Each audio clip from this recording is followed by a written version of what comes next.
예수님의 이름으로 기도드립니다. 할렐루야. 하나님께 영광의 박수 올려드리겠습니다. 아멘.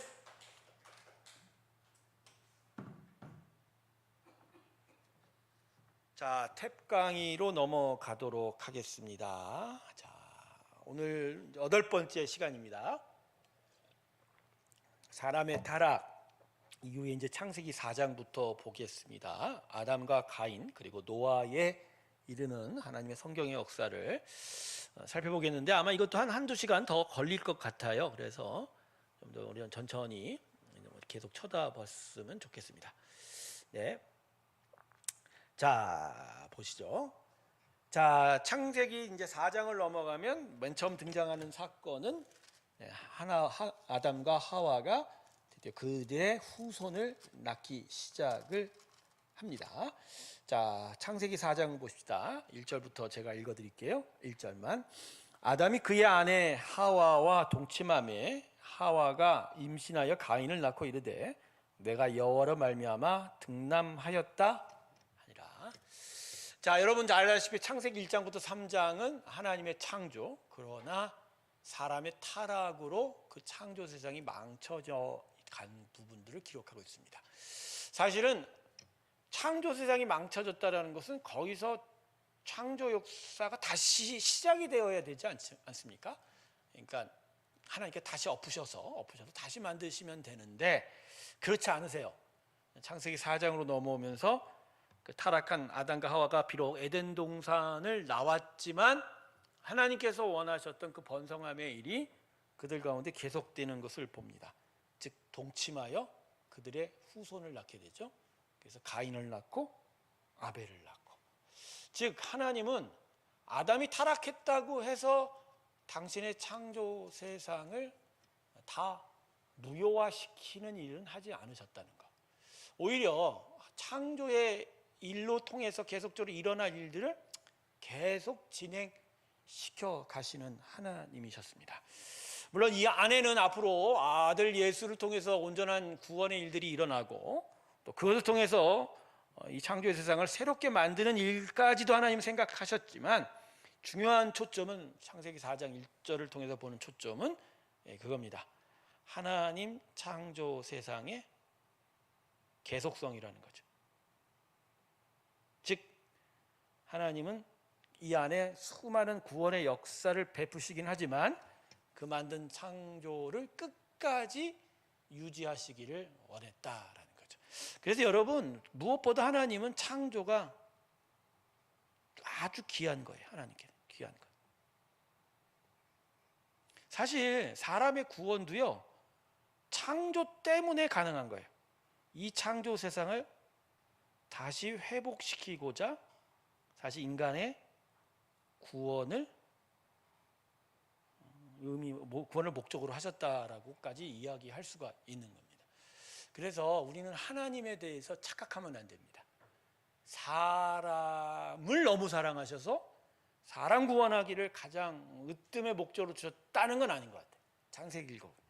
오히려 당신이 만든 창조 세상을 진짜 온전케 하시고자 하는 하나님의 전 우주 만물에 대한 생각 가운데 사람의 구원이 어떤 핵심적인 역할을 하는 거지, 하나님이 사람의 구원만 원하신 건 아닌 것 같아요. 제가 왜 이 이야기를 드냐면, 우리는 마치 우리의 구원의 삶의 중심을 자기한테 주는 수가 있다라는 거예요.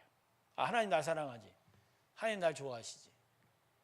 그러니까 하나님의 모든 은혜와 사랑과 그 경륜과 섭리가 다 나 때문인 걸, 나를 위해서라고 생각하는 경우가 많다. 여러분, 우리의 구원의 초점은 내가 아니라 누구예요? 하나님이에요. 이게 분명한 거예요. 하나님의 뜻과 그 나라를 이루기 위해서 우리를 구원하신 거예요. 그렇다고 여러분 우리를 이용하신다? 그건 아니에요.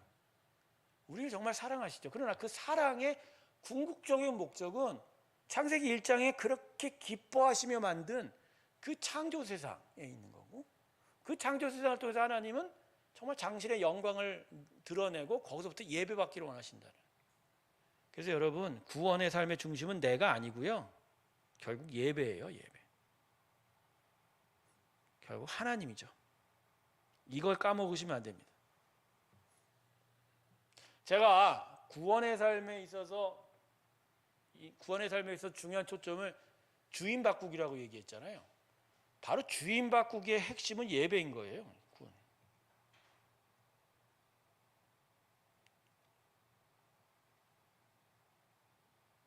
이게 제일 중요해요. 이게 우리 믿음의 핵심입니다. 여러분, 여기서 말하는 예배는 어떤 형식, 의전, 우리가 주일날마다 한 번 드리는 예배, 이 이야기만 하는 게 아닙니다. 그게 아니라 진짜 우리가 하나님께 영광을 드려야 되는 일, 하나님께 감사하는 일, 하나님을 높이는 일, 이게 우리의 주인 바꾸기, 구원의 삶의 초점이고, 이걸 통해서 우리는 하나님의 영광 안에서 복을 받는 문제라는 거죠. 자, 요거를 요번 이 창세기 4장으로 넘어오면서 여러분들이 꼭 기억해 주시기를 바라겠습니다. 자, 이제 1절에 대한 이야기를 좀 해볼게요. 자, 우리가 아담과 가인과 노아에서 첫 번째 배울 것은 이 가인과 아벨의 출생입니다. 근데 여러분, 오늘 이 4장 1절을 보면 이들이 생명을 얻어 이 장에 나타난 방식이 이렇게 기록되고 있습니다. 하와가 임신하여 가인을 낳고, 그래서 하와가 뭐라고 얘기하냐면 내가 여호와로 말미암아 등남하였다. 자, 즉 하나님이 직접 땅으로 만든 아담과 그리고 아담의 갈비뼈로 또 하나님께서 직접 만드신 하와 이후에 사람의 출생은 바로 이와 같다라는 거예요. 즉 임신하여 낳는 일로 나타나는 거예요. 임신하여 낳는 일. 즉 사람의 출생은 이제부터 어떤 식으로 나타난다? 첫 번째는 육체적 출생으로 나타나는 거죠. 그래서 땅을 해서 직접 만든 게 아니라 사람의 육체 속에서, 그죠? 생리적인 작용으로 만들어지게 되는 거죠. 예. 생육적인 작용이죠. 예. 하지만 그럼에도 불구하고 하나님은 거기다가 뭘 갖다 붙였어요? 하와의 고백으로 내가 여호와로 말미암아 등남, 즉 육체는 사람의 생명적인 작용을 했지만 생명의 탄생은 누구 소관이라? 하나님의 소관.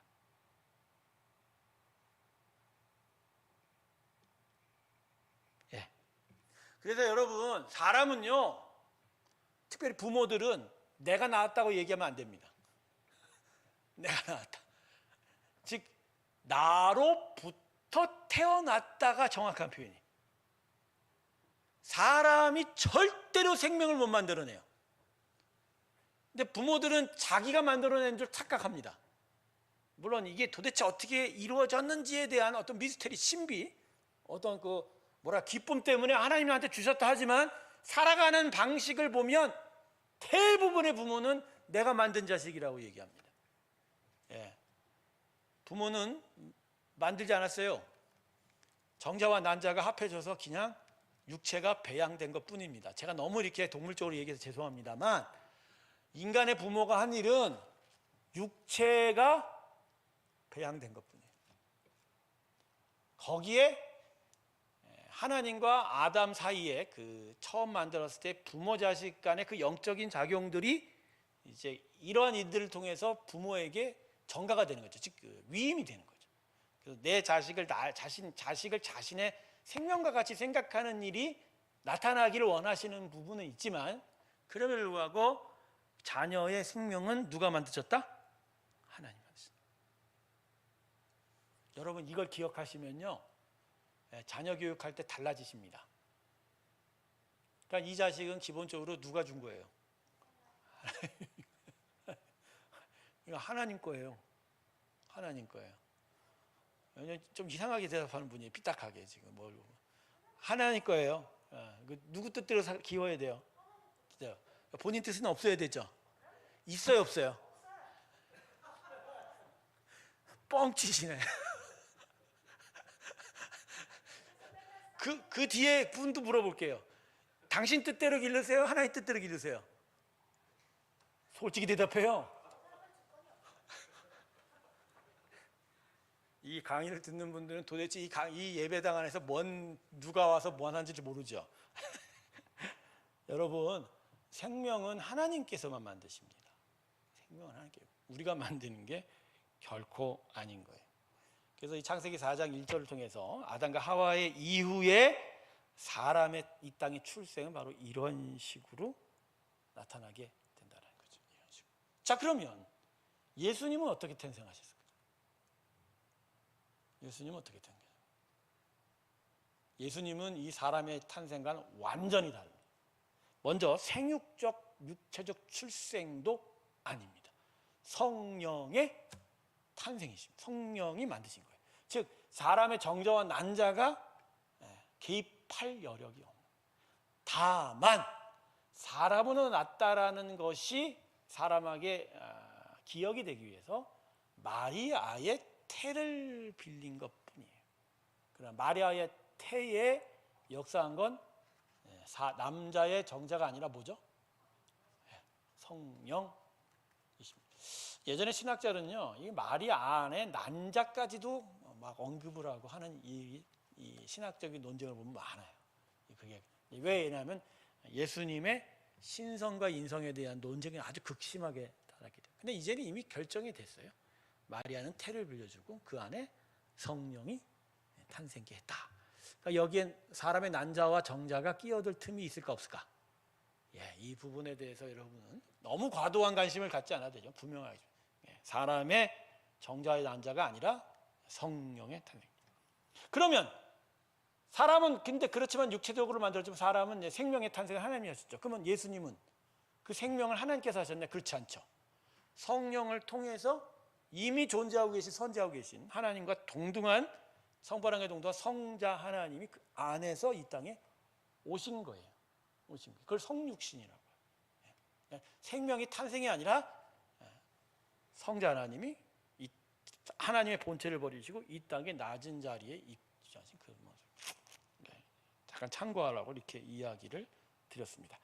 자, 그런데 이 가인과 아벨이 2절을 보면 직업이 나타나죠. 직업이. 가인은 뭐 하는 자가 됐다고요? 농사하는 사람. 농부가 됐고, 아벨은 양치는 자가 됐다고 합니다. 여러분, 근데 왜 이 2절을 집어넣었을까요? 여러분, 왜 2절을 집어넣었을까요? 하나님께서. 이게 여기에 큰 의미가 있을까요? 이게 이제 제가 저번에 설교한 부분에 약간 걸쳐 있어요. 왜냐하면 아벨의 제사를 받고 가인의 제사를 받지 않은 부분을 이 2절 갖고 설명을 해요. 그래서 농사하는 자와 양치는 자의 직업 사이에서, 그래서 그 직업의 차이점과 그리고 그들이 바친 재물의 차이로 인해서 하나님은 아벨의 것은 받고 가인 것은 안 받았다, 이런 식으로 설명을 하고 있거든요. 근데 제가 그때 설교 때 뭐라고 하신지 기억했죠? 아벨과 가인의 제사 받음의 차이는 재물의 양과 내용이 있지 않고 그들의 삶에 있다. 그게 아니다, 이렇게 얘기했죠. 자, 그럼에도 불구하고 이 2절은 의미가 있는 거예요. 이게 뭐랄까요? 자, 결국 이 가인과 아벨은 한 놈은 죽고 한 놈은 살아요. 그래도 멀리 떠나죠, 죄 때문에. 근데 결국은 아벨은 죽고 가인은 떠났지만 결국 아벨 대신 아담이 또 누구를 낳아요? 셋을 낳습니다. 그래서 아담 다음에 후손의 연결은 가인과 셋 계열로 나눠지게 돼요. 그 족보가 따로 창세기에 기록이 되어 있습니다. 결국 아담은 가인이라는 농부와, 셋은 직업이 뭔지는 모르겠어요. 셋은 직업이 뭔지는 모르겠지만 어쨌든 아벨의 계를 이은 양치는 자로 대비가 되고 있다는 거죠. 저는 여기서 결국 하나님이 원하시는 믿음의 인생은 농부가 아니라 목자라는 것을 의미하는 것은 아닌가라는 약간의 상상력을 가져보게 됩니다. 자, 여러분, 농사는 제가 볼 땐 양에 집착할 수밖에 없어요. 그러나 목축은 양보다는 양의 생명에 집착할 수밖에 없습니다. 제 말에 동의하십니까? 농사는 양입니다. 그러나 목축은 어떤 양이 아니라 양의 생명에 집착할 수밖에 없다는 거예요. 잘 생각해 보세요. 씨를 뿌리고 싹을 내고, 그죠? 그 줄기를 세우고 김을 매고 잡초를 뽑아내고, 그걸 꽃을 피워 열매를 맺어가는 그 농사의 일정 속에서 결국 농부는 처음에 씨를 뿌릴 때 뭐에 대한 관심이 있어요? 열매. 씨의 열매. 그것이 양이 많아져야 돼요. 결국 그 곡식의 양을 많이 얻는 것으로 자신의 농사의 성공과 실패가 결정이 되는 거죠. 잘했다 못했다. 근데 양은치기는요. 양치기는 양으로부터 얻을 수 있는 게 없어요.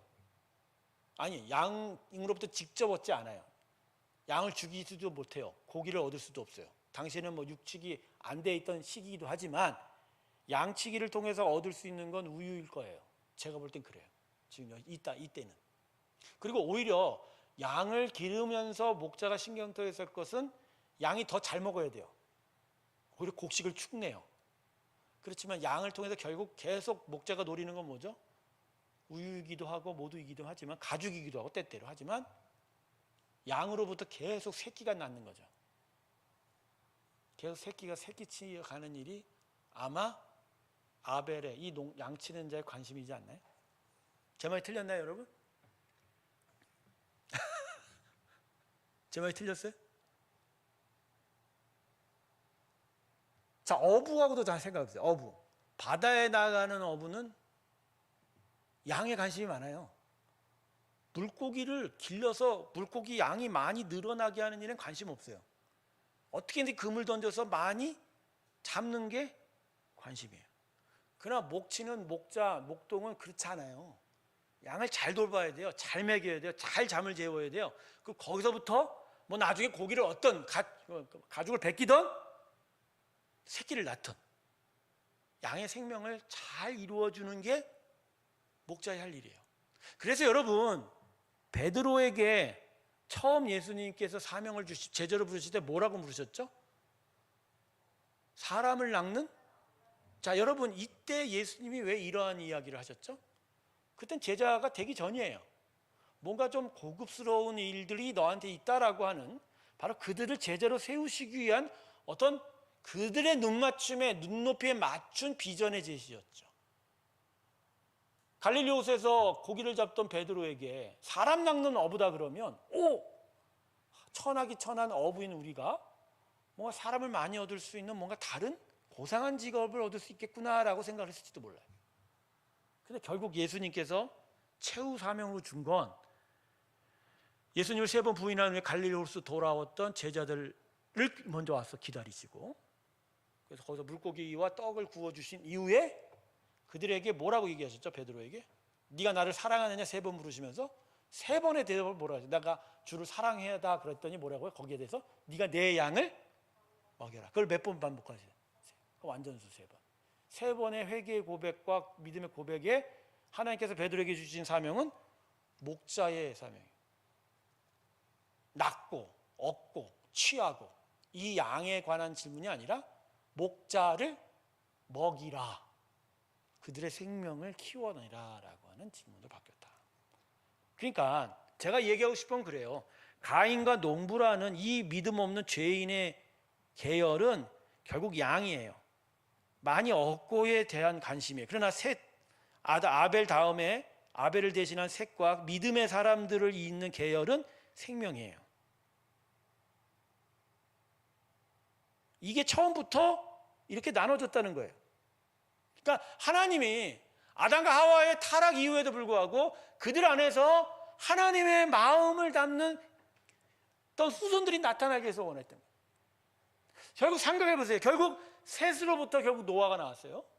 그리고 노아가 무엇을 위해서 자신의 인생을 희생해 허비했어요? 생명을 보존하는 일에 자신의 인생을 허비한 거예요. 그죠? 결국 그 노아의 후손으로 결국 아브라함이 나왔거든요. 아브라함을 부르신 이유는 결국 뭐죠? 아브라함부터 영적 생명을 얻는 이스라엘은 민족을 기우기를 원하시는 일이죠. 즉 아브라함은 그냥 그 땅에서 자신의 양, 자신의 어떤 얻을 그 수많은 어떤 질과 양, 그러니까 자기의 생산량에 관심이 아니라 자기로부터 믿음의 민족이 나오는, 생명이 나오는 일에 하나님의 부르심을 받았다는 거죠. 여러분, 우리라는 사람이 그런 거예요. 예수 믿는 사람은 세상에서 먹고 마시고 누리고 얻고 이거 아니에요. 우리는 이 세상에서 하나님의 생명을 드러내는 자입니다. 우리는 셋의 계열이에요. 아벨의 계열이라고. 가인의 계열이 되면 안 돼요. 이건 예수의 구원 이전에 이미 하나님께서 아담의 타락부터 이 땅에 무엇을 세우시기를 원하시는지가 분명하게 드러난 거예요. 전 그래서 이 창세기 4장 2절을 중요하게 봅니다. 즉 아담의 타락 이후에도 여전히 인간의 세상이 가인과 아벨을 만들어내시고 하나님의 생명을 만들어낸 인간의 역사가 이어지는데, 그 가운데 하나님이 초점을 맞추신 건 가인과 같이 자기가 얻을 곡식에 대한 관심으로, 그래서 사람을 때려 죽이고 거기서 죄악이 일어나는 삶이 아니라 자신이 치는 양을 돌보고 귀하게 여기고 거기서부터 계속 생명을 만들어내는 일이 하나님이 사람에게 원했던 일이라는 거예요. 이게 인간, 이게 참된 하나님이 원하시는 인간상이라는 거예요. 그게 바로 구약을 통해서 우리 안에, 예수 그리스도의 은혜를 통해서 우리 안에 주어진 거예요. 사랑하는 성도 여러분, 무엇을 얻을까, 무엇을 먹을까, 무엇을 입을까 걱정하지 마십시오. 그건 하나님 책임지실 거예요. 중요한 건 우리는 그 양, 얻을 것에 대한 질량, 양, 이게 아니고요. 더 많이, 더 힘있게, 더 높이 가는 게 아니라 내가 이 땅에서 어떤 생명을 누리고 어떤 생명을 만들어내고 어떤 생명으로 이어져 가는지에 대한 초점이 있어야 돼요. 이건 교회 공동체도 마찬가지예요, 여러분. 교회 공동체는요, 기본적으로 바로 이 관점에서 하나님을 바라보면서 믿음의 공동체를 만들어내야 돼요. 즉 우리가 힘을 얻고 돈을 많이 쌓고 뭔가 화려하게 보이고 높이 보이는 이게 우리의 관심이 아니고요. 우리가 어떤 생명을 만들어내고 어떤 생명을 지켜내고 어떤 생명으로 계속 세대를 이어갈 거냐에 대한 관심입니다. 여러분, 이렇게 되면요, 다음 세대에 대한 관심은 당연한 거고요. 전도와 선교와 이 땅을 어려운 자들을 섬겨가는 일도 당연한 거예요. 그리고 무엇보다 자신의 영적 생명력들이 계속 늘어나고 그것이 세대로 이어져 가서 교회가 계속 영적 생산성을 만들어내는 교회로 거듭거듭 이어져 가는 것이 너무나 당연한 거예요. 저는 창세기 4장 2절만 읽어봐도 여기서부터 뜻을 깨닫기 시작해도 내가 어떻게 살아야 되고 우리 믿음의 교회가 어떻게 살아야 되는지를 저는 분명히 깨달을 수 있을 거라고 저는 생각합니다. 사실 이 묵상은 제가 신학교 1학년 때 장국원 박사님이라는 분이 학교를 찾아와서 특강을 하면서 간담회 시간에 잠깐 나눴던 이야기였어요. 그분이 복음서의 앞과 뒷부분을 서로 연결하면서 예수의 제자를 부르셨던 예수님의 그 접근이 달라진 부분에 대한 이야기, 그리고 양을 먹이라고 하는 결국 최종 그 사명이 바로 목회자의 사명이다, 교회의 사명이다, 더 나아가 예수를 믿는 자들의 사명이라는 이야기들을 그때 내가 마음속에 너무 1학년 때, 어떻게 보면 1학년 때 제가 마음에 깊게 깨달았던 것이 이 비전이었어요. 그렇구나, 내가 예수를 믿고 예수의 사명자로 섰던 건 바로 이 측면이구나. 무엇을 많이 얻는 측면이 아니라 제대로 살아가는 측면이고 제대로 살리는 측면이다. 이게 바로 내 안에 흐르는 가인이 아니라 아벨의 계열이다. 사랑하는 성도 여러분, 여러분은 지금 가인의 계열에 서 있습니까? 이 아벨과 이어지는 셋의 계열에 서 있습니다. 여러분은 지금 무엇에 대해서 관심이 있냐고요? 뭔가 좀 많이 얻고 싶으세요? 그래서 좀 더 많은 것을 누리고 싶으세요? 아니면 뭔가 살리고 싶으세요? 고개를 끄덕이는 건 나중에 열매를 보면 알 거야.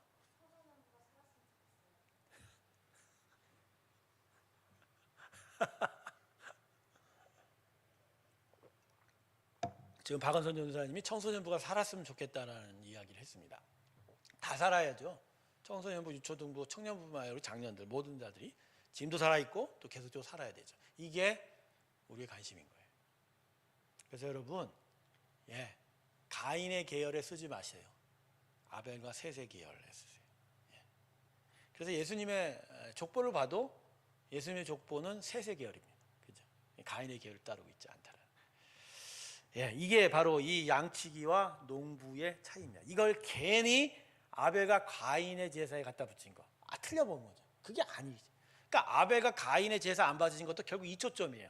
즉 생명을 귀하게 여기는 아벨의 계열의 그 행위를 하나님 귀하게 여기신 거고, 그죠? 양에 집중해서 자기가 복받고 하나님의 모든 관심을 다 독차지하려고 하는 양적인 관심에 가인에 대해서 하나님 경고하신 거거든요. 그 부분인 거예요. 그게 이 본문의 초점이 되는 거죠. 자, 그래서 가인과 아벨 이야기가 이렇게 나오고요. 결국 두 번째 이야기가 그래서 살인 사건이 되죠. 제가 저번에 이제 설교 때 이 부분을 좀 더 자세하게 설명해서 그렇게 큰 설명은 필요치는 않습니다만 다시 정리해 보면 아벨과 가인의 제사의 차이점은 뭐다? 가인과 아벨의 제사 차이점 뭐다? 재물에 있지 않고 재물이 아닌 행위입니다.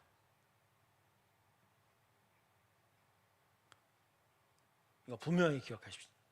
재물이 아닌 뭐에 있다고요? 행위. 그러니까 사실은요, 아벨은 아마 하나님을 진심으로 섬기려고 했었던 것 같아요.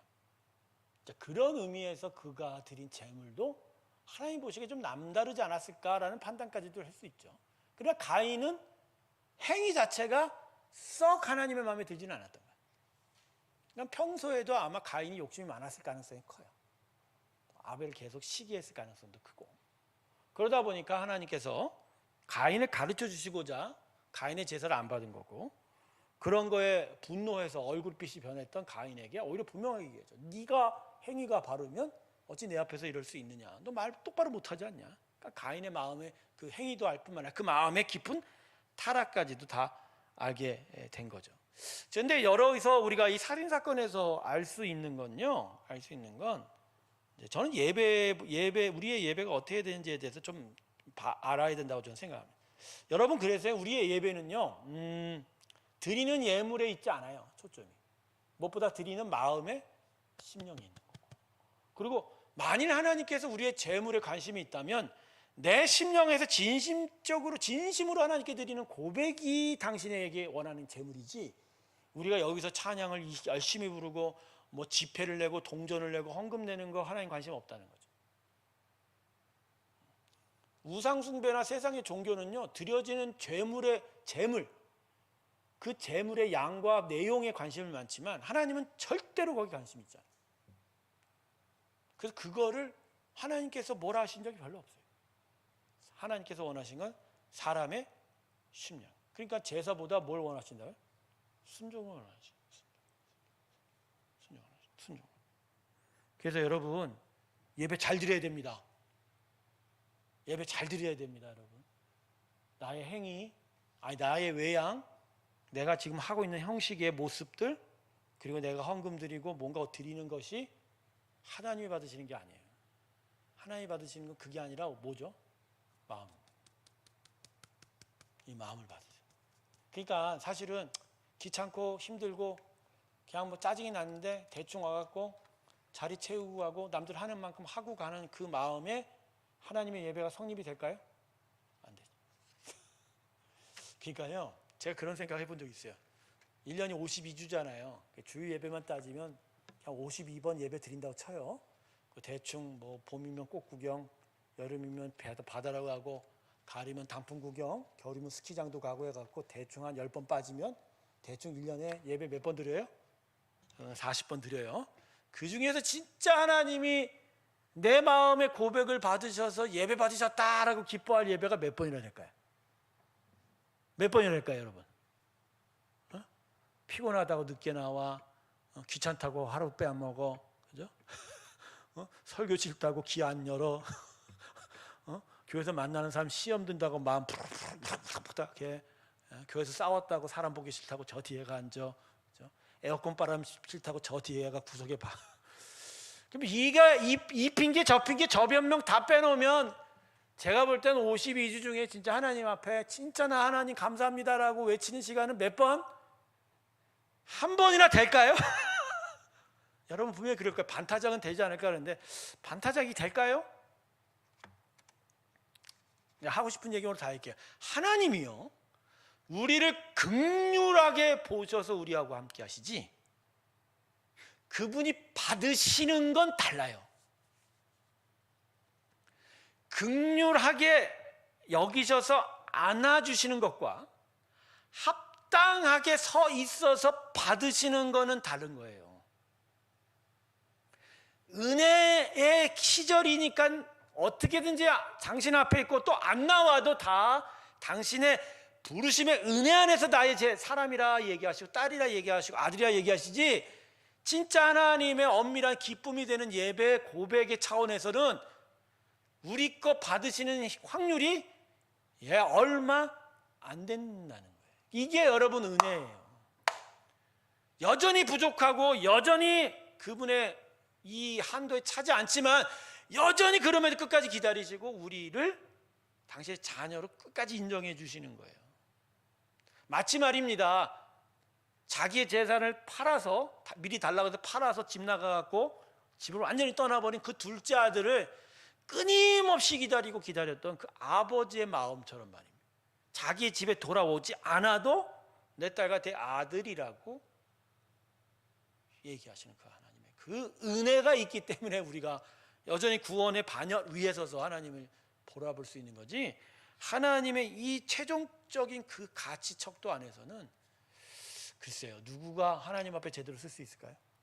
제가 왜 이런 이야기를 하냐면, 예배는 그래서 드려지는 그 우리의 양에 있지 않다는 거예요. 우리의 마음에 심령에 안타까이 하나님을 향하여. 그래서 여러분, 예수님이 이 땅에 오셔서 천국 복음을 가르치시고 산에 올라서 그 백성을, 당신을 찾는 백성을 가르치셔서 산산수훈에서 처음에 뭐라고 하셨어요? 심령이 가난한 자가 뭐라고요? 바로 그거예요. 복음의 첫 번째 과가 뭐라고? 1단원이 심령이 가난한 자예요. 즉 나로서는 채울 수 없는, 나로서는 하나님의 그 기준에 맞춰드릴 수 없는, 맞출 수가 없는 그 부분에 대해서 가난한 마음. 내가 진짜 하나님께 모자르는데. 그래서 두 번째 복이 뭐죠? 애통하는 자가 복이 있네. 천국이 바로 그걸 보고 슬퍼하는 거예요. 그 세 번째가 뭐죠? 온유한 자가 복이 있나니. 바로 그 가난하고 애통한 마음을 끝까지 유지하는 게 온유함이에요. 온유함은 톤 앤 매너가 아니에요. 부드러운 게 아니에요. 거기서 쓰이는 온유란 단어는 자신의 첫 마음을 끝까지 유지하는. 그러니까 우리한테 필요한 건 심령의 가난함과 마음의 애통함과 이것을 끝까지 유지하는 온유한 말입니다. 이 온유함, 이게 복입니다. 이게 복인 거예요. 이게 바로 예배인 거예요. 이게 예배. 그러니까 제가 지난 금요 찬양 예배 때 우리 안에 눈물이 말랐다라는 얘기했죠. 이 부분은 요 세 가지가 무너지고 있다는 얘기예요. 심령이 부자여서, 항상 마음이 기뻐서, 즐거워서, 그래서 온유함이 아닌 뭐죠? 자고함이 가득한 마음은 하나님 앞에 흘릴 눈물이 있을까 없을까요? 없어요. 그러면 그 다음에 나는 핍박을 의에 줄이고 핍박을 받는 일이 있어요 없어요? 없어요. 그러면 복이 있는 게 아니라 저주가 있죠.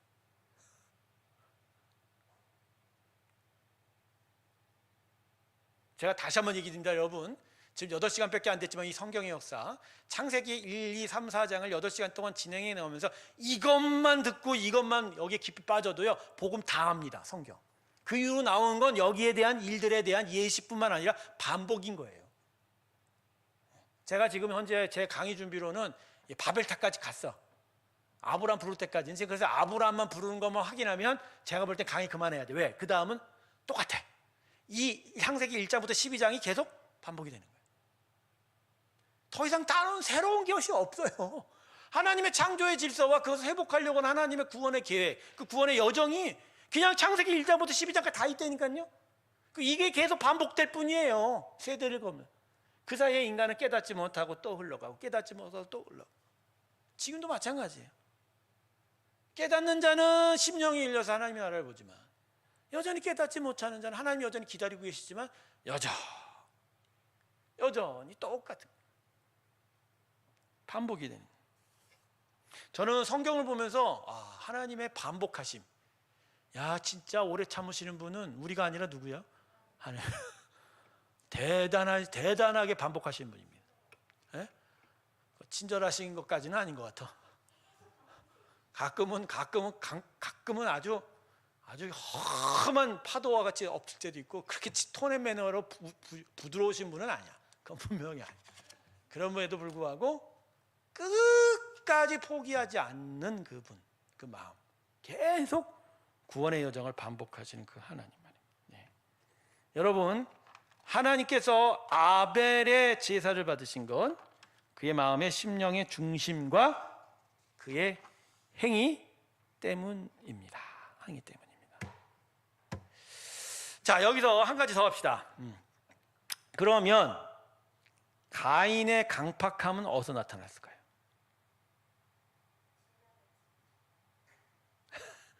자, 가인이 안타까운 게 뭐냐면요, 하나님께서 아벨의 살인 전에 나타나셔서 가인에게 경고를 하신 거예요. 즉 되돌이킬 시간이 있었다. 되돌이킬 시간이 있었어요. 그럼에도 불구하고 하나님의 경고에 대한 가인의 반응은 뭐죠? 오히려 더 강팍해진 거예요.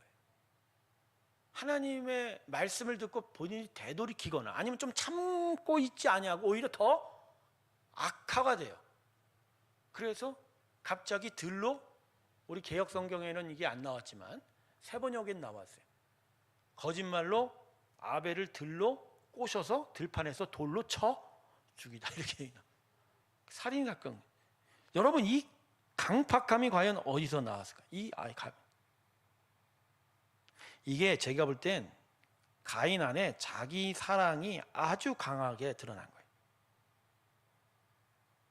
그러니까 이미 아담의 타락으로, 아담의 불순종으로 인하여 아담 이후의 인간에게 이미 그 본성은 변질된 채 태어났거든요. 근데 그 변질성이 한 대도 지나지 않아서 극심하게 표현된 거예요. 즉 가인을 보면 사람의 타락한 본성의 그 가장 핵심에 뭐가 자리 잡은지를 알 수 있어요. 뭐라고요? 자기 사랑. 그러니까 아벨을 시기한 것도 제사 때문 정도가 아닐 거예요, 아마. 끊임없이 하나님의 관심과 축복을 받기를 원하고, 그걸 통해서라도 자기가 부유해지고 자기가 높아지기를 바라는 그 마음들이었을 거예요. 그 마음, 자기를 사랑하는 방식이죠. 이 방식이 안 꺾여지니까 하나님께서 분명히 가인에게 훈계하셨는데, 가인은 이거를 어디다 쏟아부었어요? 아벨 때문이다라는 거예요. 아벨 때문.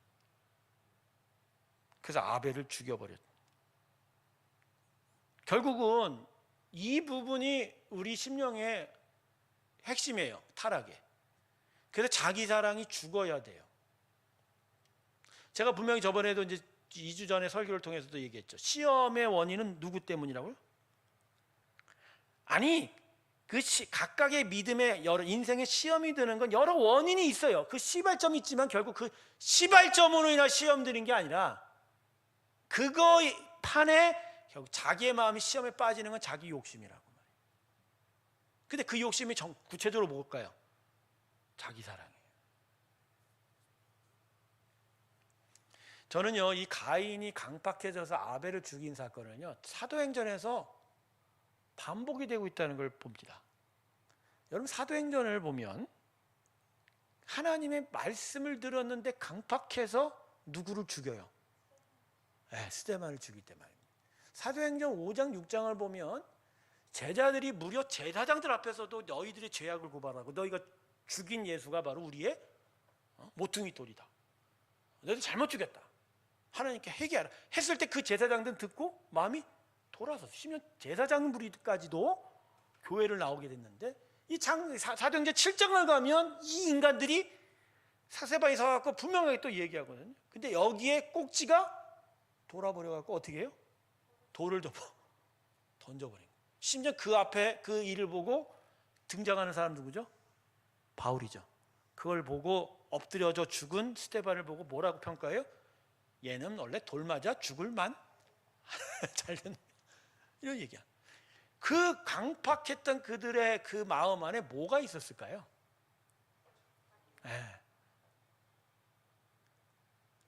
분명히 양심은 알았을 수 있어.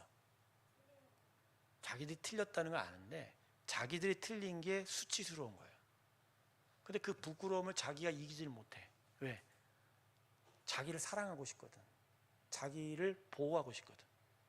오히려 수치심 떨쳐내고 오히려 저에 대한 분노로 그 자기 사랑이 형성해서 돌을 던짐으로 말미암아 자기가 이겼다고 하는 느낌을 얻게 된 거죠. 여러분, 우리가 욕할 때 왜 욕을 하죠? 욕을 하면 어떤 마음이 들어요? 그렇죠. 자기 의도 있지만 자기 분노의 해소로 말미암아 그 순간은 쾌락이 와요. 이겼다라고 하는 쾌락이 와요.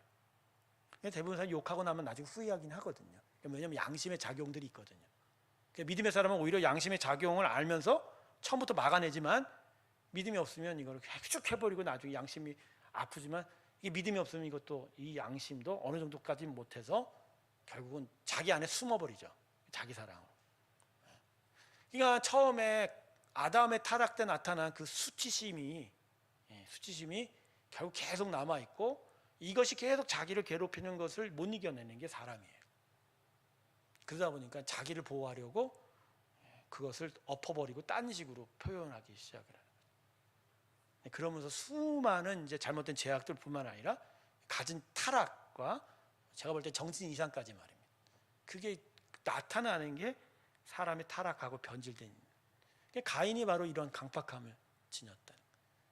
그래서 저는요, 이 성도들이 하나님의 말씀의 경고를 때때로 들을 때 그 앞에서 어떻게 반응한가를 보면 여전히 자기 사랑이 세게 남아있거나 아니면 자기 사랑을 죽여가고 있거나 아니면 자기 사랑을 죽이는 일에 좀 더 열심인 사람들의 차이가 나타난다고 보고. 그런데 이게 직분하고 상관이 없어요. 오랫동안 신앙생활은 신앙의 연수하고 상관이 없어요. 그거하고는 전혀 상관이 없어요. 그래서 여러분, 믿음은 연수와 외형, 행식이 절대 아니라는 거예요. 이 심령 안에 예수 그리스도의 십자가 앞에서 자기가 자기를 사랑해야 나를 지킬 수 있다라는 이 잘못된 심성, 잘못된 지식을 어느 정도 계속 깨트려가는 일들 말이에요. 그리고 진짜 하나님이 나를 사랑하고 하나님이 날 축복하시고 하나님으로 내가 온전케 된다라는 이 믿음을 계속 세워가는 일들이 계속 이루어져 가는 이 일이 바로 믿음이에요. 이게 안 되면 결국은 계속 어디에서나 계속 터지는 거야. 자기의 못난 성품들이 터져가고 자기의 못된 마음들이 불뚝불뚝 나타나고 그것들이 사람과 부딪히고 그것들이 많은 일들이에요. 그것들이 계속 문제를 일으켜가고 자기 인생에도. 그래서 가끔 그런 생각해요. 교회에서도 한 예수 믿고 한 3년에서 5년 정도는 그냥 이 훈련만 시키면 어떨까? 자기 사랑이 죽어가는 훈련만 시키는 거예요. 그러면 이제 다닐 사람이 없겠죠.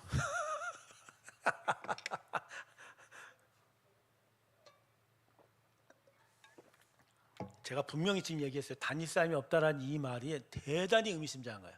왜냐하면 완벽하게 죽는 사람도 없고 처음부터 그걸 다 이뤄내는 사람이 없는 거예요. 그러다 보니까 한편으로는 죽어가고 자기 사랑을 죽여가지만 한편으로는 계속 자기 사랑을 어느 정도 또 만족해 나아가기도 하는 거예요. 그러니까 사람의 교회가 이게 뒤섞여 있는 거예요. 자기 안에 영적인 에고들이 이 자기 사랑들이 죽어가는 영적인 성장도 일어나지만 한편으로는 또 이 안에 자기 사랑을 만족시켜줄 일도 같이 일어나는 거예요. 그러니까 이 두 개가 지금 교회 안에 섞여버리니까 교회가 순수성이 떨어져 가는 거죠. 교회가 복음도 있지만 세상 것도 있게 되고 그리고 이것들이 어느 순간 막 서로 대결하다 보면 이 안에 저는 이제 메스업이라고 하는데 아주 혼탁한 일들이 나타나게 돼요. 이걸 짚고 넘어가는 거예요. 이걸서 한번 잘 생각해 보세요. 내가 지금 자기 사랑을 죽여가면서 그거에만 관심을 기울여서 신앙생활을 하고 있는지 아니면 여전히 한쪽에서는 인정도 얻고 사랑도 받고 그죠? 누구한테 사랑받는다는 그 어떤 감정도 없고 그래서 내가 내 마음을 막 달래려고 하고 나를 사랑하게 하려는 그런 일들이 계속 일어나고 있는 동시에 일어나고 있어요. 교회도 이 부분을 동시에 하고 있어요. 동시에 하고 있어요. 예배만 드리고 말씀만 받나요? 그렇지 않아요. 선교 모임도 있고 목장 모임도 있고 또 성도 간의 교제 안에서 완전치 않은 사랑들의 교제들이 계속 일어나요. 심지어 예버릇 못 버려갖고 그렇죠. 술자리를 버리고 주거니 받거니 술잔을 기울면서 아멘을 하고. 근데 그런 일들을 계속 왜 할까요? 술이 좋아서? 여러분 술이 좋아서 술 먹는 사람 봤습니까? 한국의 술꾼들은요 술이 좋아서 술 먹지 않아요. 아니요, 사람도 몰라요. 그냥 그 분위기가 자기의 마음을 위로해 주니까. 자기가 자기 사랑하는 방식이에요. 오늘도 어떤 술 드신 한 분이 저한테 전화했어. 그래갖고 이제 내 마음을 힘들게 했는데 그분이 술을 마신 이유는 뭘까요? 자기를 사랑하는 방식이에요.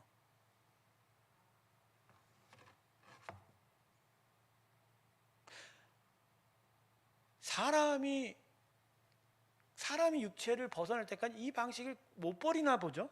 못 버리는 건가요? 그래서 여러분 이 방식이 계속 깨져가는 게 믿음인 거예요. 이렇게 나를 사랑해봐야 아무 효과가 없다는 거예요. 나를 사랑하면 나타나는 건 가인의 살인사건이에요. 계속 하나님으로 또 도망가요. 숨어버리는 거예요. 그러나 내가 나를 사랑하는 게 아니라 하나님이 날 사랑하신다고 말입니다. 그래서 그분의 앞에 그분이 회초리를 대던 그분이 나를 안아주시던 간에 그분 앞에 나를 끌고 와서 나는 나를 사랑 못합니다. 하나님 나를 사랑해 주세요 라고 말입니다. 그러면 그 사랑이 나를 변하게 하는 거예요. 그리고 점점 성장하면서 진짜 자기 사랑의 방식이 바뀌어가는 거예요.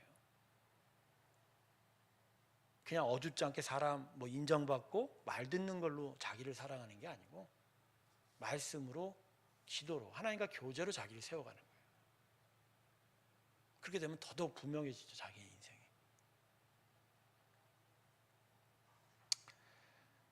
물론 지금 제가 얘기하는 건 어떤 이상적인 목표에 대한 이야기이긴 하지만 성경이 우리에게 말하는 우리의 믿음의 삶의 구체적인 부분들을 우리가 좀 배워야 돼요. 그냥 단순하게 예수 믿으면 복 받는다. 예배 나오면 은혜 받는다. 근데 그게 어떤 메커닉이 있고 어떤 작용이 있는지를 분명하게 배워야 되는데 제가 우리 새롬교회 성도들에게 이제는부터는 그 성품들에 대해서 이 우리의 성품 안에서 하나님께서 우리에게 어떠한 은혜를 주시고 우리를 다시 변화시키는지를 같이 좀 배우기를 저는 원해요. 그래서 그렇게 해서 내면적인 이 단단함이 말입니다.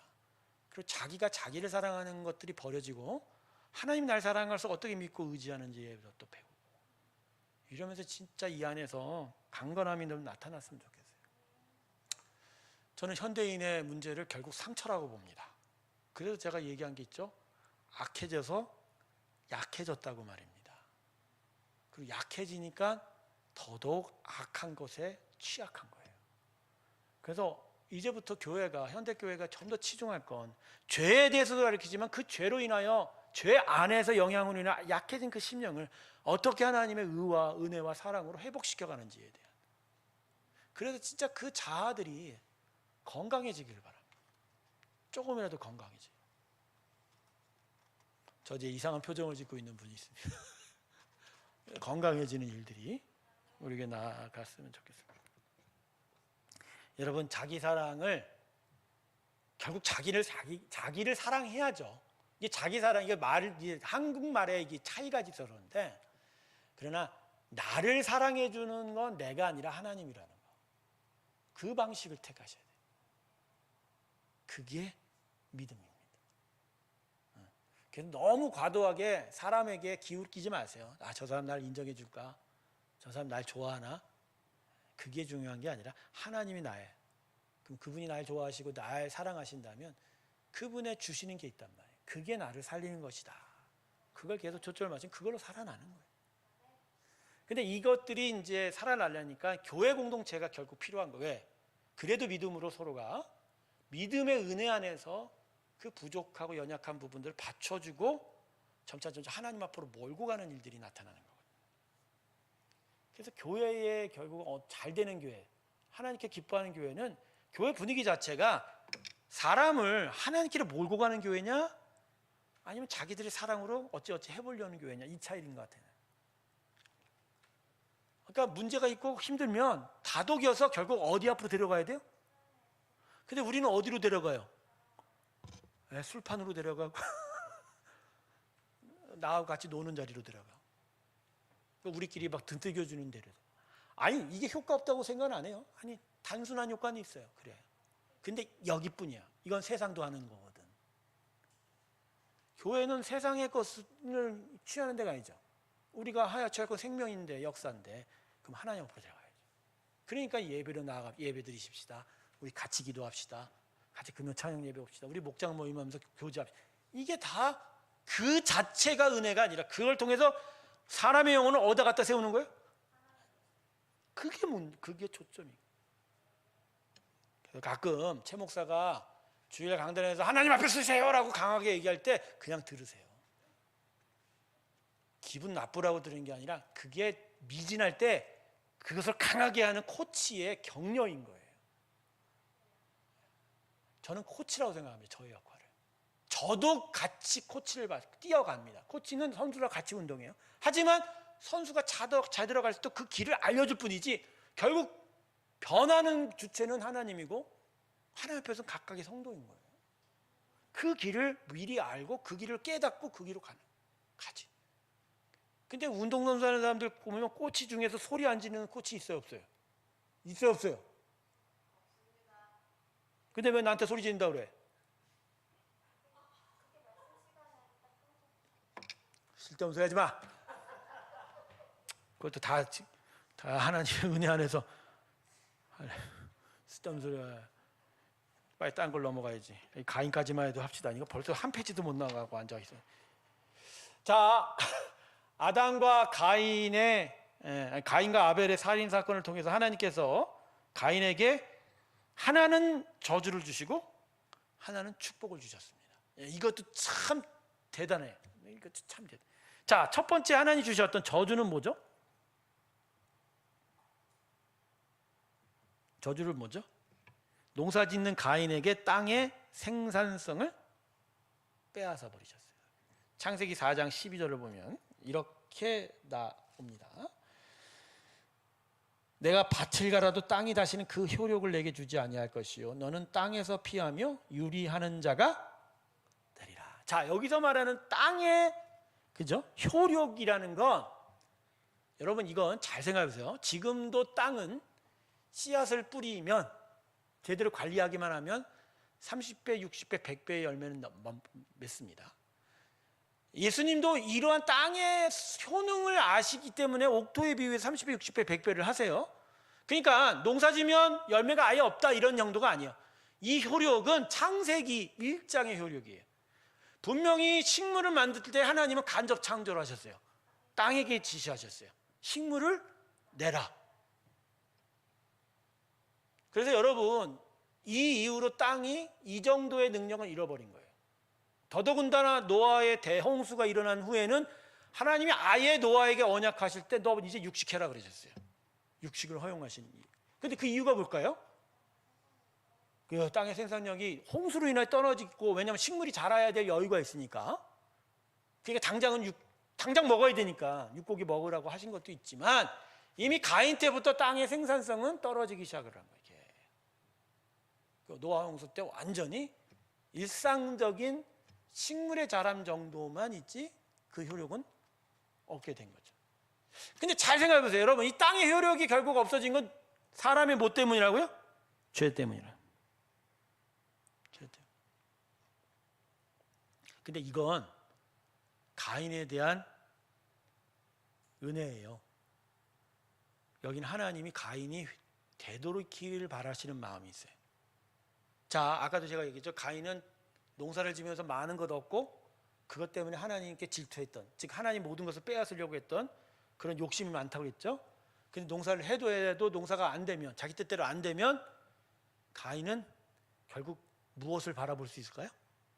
하나님의 존재, 하나님의 도우심이 없구나. 이걸 깨달을 수 있었다는 거죠. 근데 가인이 선택한 길은 뭐죠?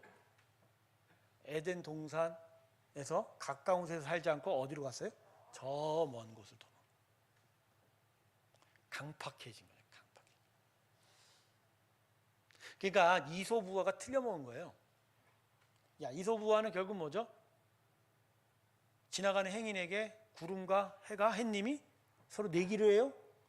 저 옷을 누가 먼저 벗기느냐?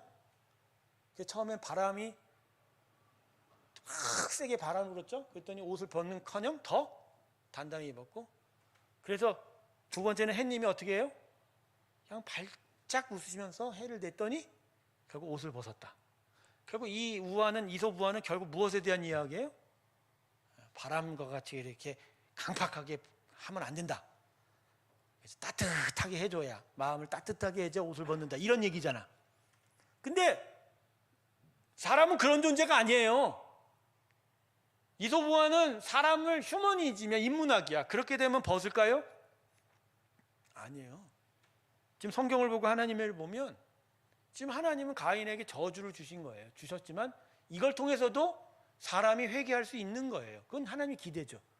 근데 사람은 어떻게 해요? 네, 하나님을 의지하지 못하죠.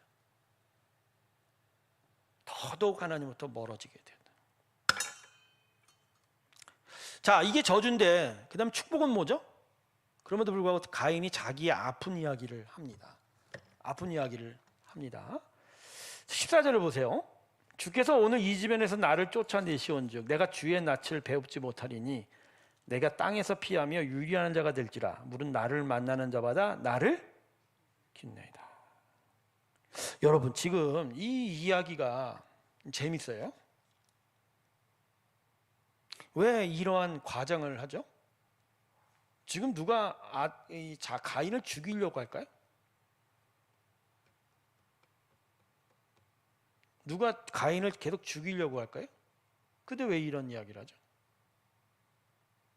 물론 이제 당시의 때는 아니고 계속 인간의 역사가 지나면 지날수록 아담의 자손들이 거듭거듭, 처음엔 근친상간이기보다는 그냥 그렇게 아담의 딸과 아들들이 결혼할 수밖에 없고 조카와 삼촌이 결혼할 수밖에 없는 상황이 되고 결국 인구가 늘어나겠죠. 하지만 그 일들 속에 그들이 가인을 기억하고 가인을 죽이려고 한다는, 이건 과장이죠. 제가 아까도 그랬죠. 아담의 타락 때 결국 두려움은 뭐 때문에 일어났다? 비약과 과장이라고 얘기했죠. 그것은 가인은 또 자기의 수치뿐만 아니라 또 두려움의 역사가 자기 안에 있는 걸 드러낸 거예요. 근데 이런 가인의 삐뚤어진 잘못된 상처에 오히려 하나님께서는 축복하십니다. 뭐라고 축복하시죠? 15절 보세요. 여호와께서 그에게 이르시되 그렇지 아니하다. 가인을 죽이는 자는 벌을 7배나 받으리라 하시고 가인에게 표를 주사 그를 만나는 모든 사람에게 죽임을 면하게. 이건 두 가지 축복이죠. 가인을 보호하시기도 하지만 설사 가인을 죽이는 자들이 이 표를 통해서 사람을 죽이지 못하게 함으로 오히려 그리 죄를 짓지 않게 하는 일들이 있죠. 자, 그래서 표를 줬다고 했죠, 여러분. 이 표가 뭘까요? 이 표가 히브리어로 오트라고 하는데 외적인 표시라고 많은 주석가들이 이야기를 합니다. 외적인 표시. 아마도 가인의 팔이나 육체에 뭔가를 새겨놓지 않았을까 하는 생각이 듭니다. 그래서 그 후에 가인을 만나는 자마다 가인은 가인을 죽이면 벌이 몇 배라고요? 7배. 야, 여러분, 이 사람을 죽이면 안 되고. 그러니까 직접적인 하나님. 그러니까 하나님이 가인을 특별하게 인치신 거죠. 하나님의 보증이 있는. 근데 재밌지 않아요? 아벨을 죽였는데 첫 번째 살인 사건을 저지른 아주 솔직히 강팍한 사람인데 이 강팍한 인생을 하나님이 표를 주면서까지 보호하셨다. 여러분, 이건 도대체 무슨 얘기인가요? 이건 뭔 얘기죠? 이게 무슨 얘기일까요? 저는 여기 강의 안에다 여기 물음표를 쳤습니다. 물론 이거를 주석가들은 후에 하나님의 성령의 인치심의 어떤 먼 가느다란 예표 정도라고 생각해요. 하나님이 당신의 소유다라는 걸 이런 식으로 한다고 했지만, 그럼에도 불구하고 이 엄청난 죄악을 저지른 가인을 하나님은 오히려 보호하셨어요. 여기서 우리는 하나님의 사랑을 느낍니다. 하나님의 사랑밖에 없네요. 불쌍하게. 이건 사랑 자체가 사랑을 뛰어넘는 하나님의 헤세드예요. 여러분 히브리어 말에 헤세드라는 단어는 한글말로 단순하게 단 하나의 단어로 해석이 안 돼요.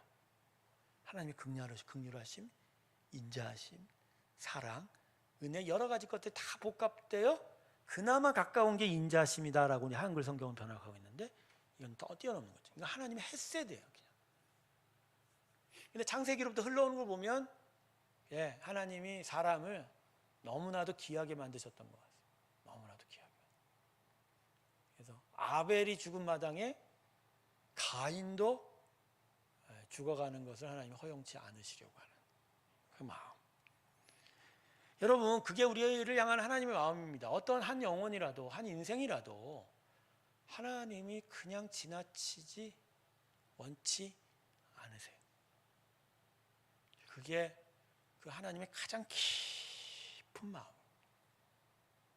목회를 하면서 결국은 최종 관문에 걸리는 마음이 이 마음이에요. 아, 그렇구나. 이 영혼을, 이 사람을 하나님이 사랑하시는구나. 그래서 제가 계속 확신이 드는 건 그거예요. 하나님 우리 포기한 적이 없다. 막 수많은 죄와 악과 혼돈 속에서 막 사람에 대한 미움과 분노와 그런 어떤 것들이 계속 쏟아지는 마당에서라도 하나님께서 선포하는 마음은 뭐죠? 내가 여전히 헤세드로 그와 함께한다. 이 앞에서 그 어떤 사람도 대응할 수가 없는, 그게 사람에 대한 하나님의 마음인 겁니다. 왜냐하면 사실 아벨은 최초의 순교자거든요. 여러분, 아벨이 최초의 순교자라고 생각하십니까? 아벨이 죽은 직접적인 원인이 뭐예요? 예배드리다 죽은 거잖아요. 그러니까 이것도 의미심장해요, 여러분. 창조기사 중에 첫 번째 살인 사건이 서로 뭘 욕심내고 탐하다가 아니라 예배는 한쪽이 예배를 잘 드리려고 그러고 한쪽은 그 예배를 시기하면서 됐다. 순교자 되시길 주님으로 축원합니다.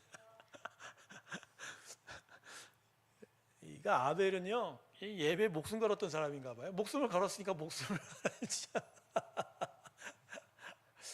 성경은 읽으면 참 깊어요. 처음에 살인 사건의 피해자가 순교자였다라는 것.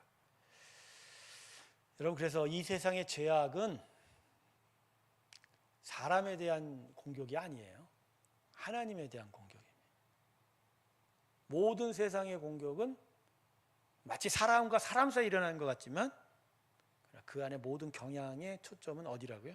하나님을 대적하는 거예요. 하나님의 예배하는 걸 망하는 거죠. 그래서 여러분, 이 분별성이 있으면 돼요. 우리 안에 있는 수많은 죄악과 허물 속에서 심지어 자기의 죄악도 이 방향이 저 사람에 대한 미움이고 이 일에 대한 분노, 그거를 보지 마세요. 그 끝에 뭐가 있다고요? 우리 모두가 지금 하나님을 대적하고 있다. 이 죄악. 그러면 그 앞에서 멈춰야 되는 거예요. 멈춰야 되는 거예요. 거기서 되돌이켜야 되는 거예요. 그때 하나님 기뻐하십니다. 자, 여기까지 해야 되겠네요. 오늘도 몇 페이지 못 나갔습니다. 이런 식으로 하면 강의가 어떻게 될지 모르겠네요. 앞으로 제가 빨리빨리 강의를 하는 방법이 뭐라고 생각하십니까? 어느 날 잡고 한 몇 시간 강의를 10시간짜리 연속 강의를 하면 어떨까 하는 생각. 강의 듣고 밥 먹고, 강의 듣고 기도하고, 강의 듣고 밥 먹고. 그 에베소의 인근 두란노에서 사도 바울이 2년 동안을 매일 성경 말씀을 가르치고 공부했더니 말씀이 힘을 얻어 흥왕하여 세력을 얻으니라. 할렐루야. 그래서 에베소에 부흥이 일어났습니다. 우리도 다 접어두고 이런 일도 있어야 돼. 제가 7월, 8월 달쯤에 다들 바다에 다 빠져가 갖고 이 서울 땅이 텅텅 빌 때 우리라